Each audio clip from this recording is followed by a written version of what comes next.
ஒரு அழகான கிராமத்தில் கிட்டு என்ற பெயருடைய ஒரு புத்திசாலி கிளி வாழ்ந்தது. அது பச்சை நிறத்தில் மினுமினுப்பாக சிவப்பு மூக்கு மற்றும் நீல நிற இறக்கைகளுடன் இருந்தது. கிட்டு மனிதர்களைப் போல பேசுவதிலும் பாடுவதிலும் திறமை பெற்றது. கிராமத்தில் ரவி என்ற சிறுவன் இருந்தான். அவன் தினமும் கிட்டுவை பார்க்க வந்து அதனால் அவர்கள் நல்ல நண்பர்களாக ஆனார்கள். ரவி கிட்டுவுக்கு புதிய பாடல்கள் கற்றுக் கொடுக்க கிட்டு அவற்றை விரைவாக கற்றுக்கொண்டு பாடியது.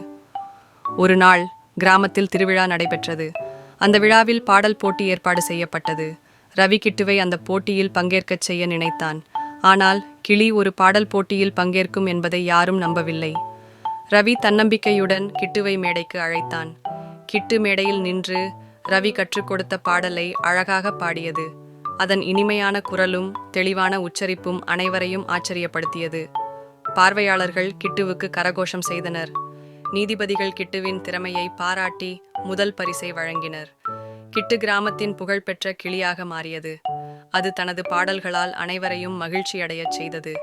ரவி மற்றும் கிட்டுவின் நட்பு அனைவருக்கும் உதாரணமாக இருந்தது. அவர்கள் காட்டியது நட்பு மற்றும் நம்பிக்கை என்னும் மதிப்புகளின் முக்கியத்துவத்தை உணர்த்தியது.